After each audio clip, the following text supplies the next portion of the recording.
My name is Vishal Ladwa, so I've been playing Kabbadi since I was about 5 years old, and we generally started when I was a young boy in community, and we were just playing with friends and family and just sort of community groups. I never thought anything could come about it, but I love sport. I used to play rugby, cricket, football, squash as well. So my interest in sports was always there, but it was just a matter of channeling it into something I enjoyed. And then as I went to university, I found that Kabbadi was something that I could possibly take onto sort of a national level. First ever sort of England team was actually the army team. So the army used it as a recruitment tool for South Asians.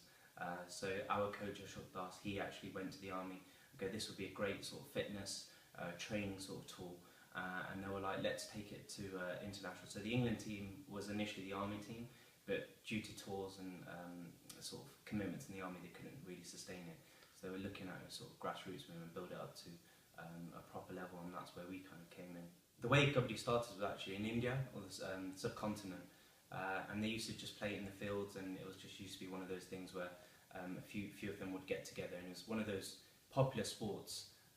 And then slowly it spread out across Asia, and then even it's reached places like USA, Canada, and it's growing quite rapidly. So effectively, we play Kabbadi. There's two teams of 7 or 9, depending on the rules and where you kind of play.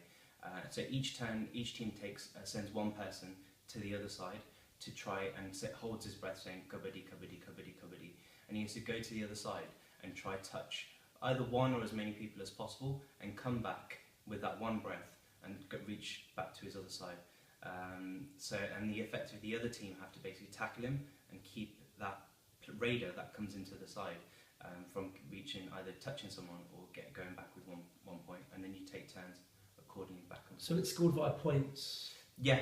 So it's a knockout system. So if I'm going on to the other side's half, saying Kabbadi, Kabbadi, I've pretty much got to hold my breath, and if I touch someone, then that person's effectively out unless I get tackled and come back. So it's a point and a knockout system that works.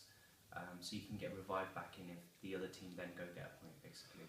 You need an array of skills, but the best part about Kabbadi is you can basically, anyone and everyone can play. So I've got friends, and even the England team is some really small guys, but they're really skinny and quick, to some big guys who are strong and very sturdy. So you can either be quick, fast, strong, good at tackling, but it's more of a tactical game. So you've got positioning, and the way your team is organised is absolutely crucial, and you can create little strategic manoeuvres to try and trap a person in. And the national stage of Kabbadi is basically, there was a British Army team.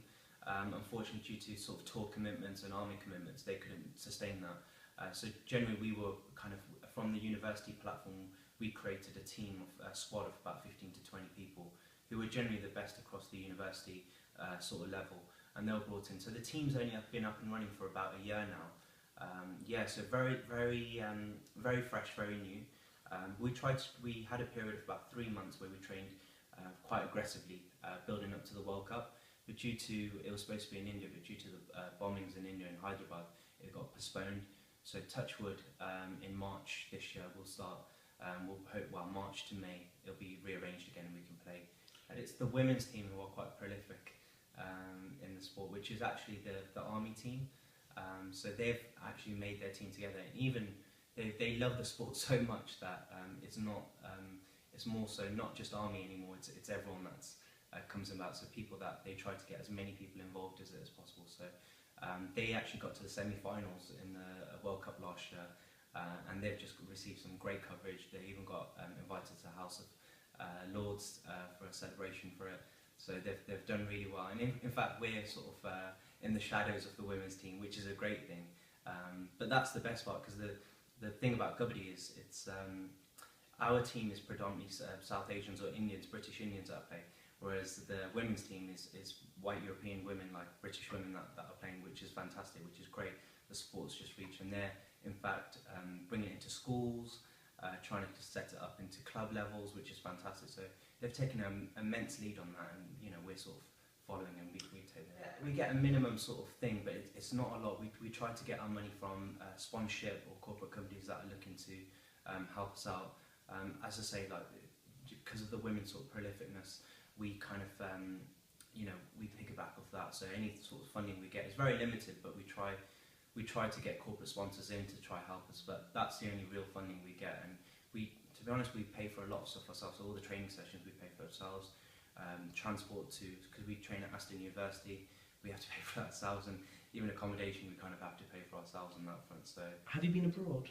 no, we haven't. So our first match was expected to be in Italy. That would hopefully be in January now as our first international match. So looking forward to that. Fingers crossed that happens and we can play there. We see Kabbadi as not a sort of South Asian sport or a subcontinental sport. We genuinely see it as a sport which everyone can play.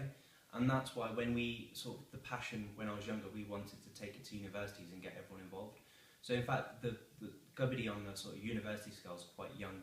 It's only been around for about 3-4 years, and generally the way it's happened is we started off societies and now we're slowly getting into sports clubs and trying to get more and more people involved. So we don't want it to be a South Asian sport or a general British Indian or a Asian sport. We want anyone, like white British people, anyone, Chinese people, anyone to can play, because it's one of those sports that it's fit for anyone, whether you're small, fast, big, strong.